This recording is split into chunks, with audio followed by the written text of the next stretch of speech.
In the previous module, we talked about the idea of locutionary content and illocutionary force. But I think one of the things that's unclear about the idea of illocutionary force is that there was not really a clear definition of what does illocutionary force actually mean, or what is an illocutionary force, or what are the possible kinds of illocutionary acts that you could make.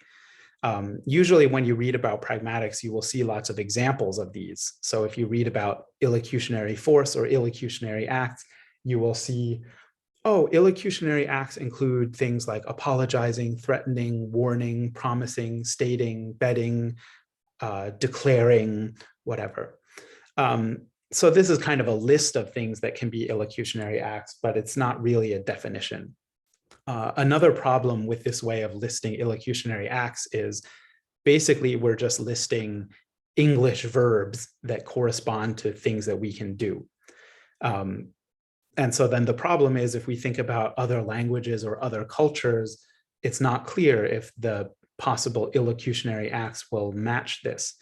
For example, Japanese speakers will use the Japanese equivalent of "I'm sorry," not just for the same things where English speakers will use it. So for example, Japanese speakers might say "I'm sorry" in a situation where an English speaker might be more likely to say "thank you." Right? So then the problem that we're left with is, are these really different illocutionary acts? Or is it just that using an English verb apologize to describe an illocutionary act is a little bit of an oversimplification, because it doesn't describe all the kinds of acts that people can use with this verb. So people, pragmatics researchers throughout the years have recognized this problem and tried to get a little bit more specific in explaining what an illocutionary act is and what kinds of illocutionary acts there are. So one of these approaches, one approach people have taken is to set up some rules that describe each kind of illocutionary act and say, okay, apologizing has these features, promising has these features, warning has to meet these kind of criteria and stuff like that. So to give you an example of what that means, let me show you the kind of rules that were once proposed for describing the illocutionary act of apologizing. Right. So according to this theory that people were building, they said that an apology is an illocutionary act in which the speaker expresses a regret for an act that the speaker committed in the past. Right. The speaker believes that the act was bad for the hearer. The speaker regrets that act. And after the speaker said it, the speaker is considered to have apologized. Right. So these rules were considered kind of a description of what apologizing is. And the idea is that if we could set up these kind of rules for every possible sort of illocutionary act, then we could have a decent description of what illocutionary acts are. But unfortunately, there are a lot of problems with trying to define any illocutionary act in this way. So for example, if we think about the rules about apologizing, they don't quite cover the way people use apologies in real life.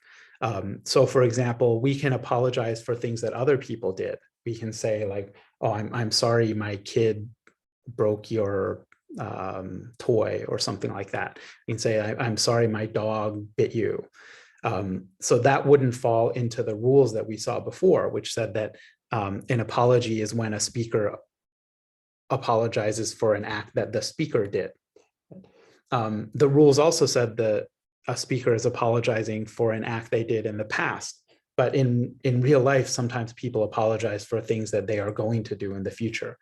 And if you go through the list of rules that we saw previously, you can probably imagine counterexamples for pretty much every one of these rules. Right? So the problems that we're left with here are that, number one, if you try to set up a series of rules that describes what an apology is, then it generally won't cover everything, right? It won't cover all the ways that people use apologies in the real world. And if we wanted to try to make the rules cover it, the rules would become so vague and so expansive that they wouldn't really be useful descriptions anymore, because they would just cover almost everything.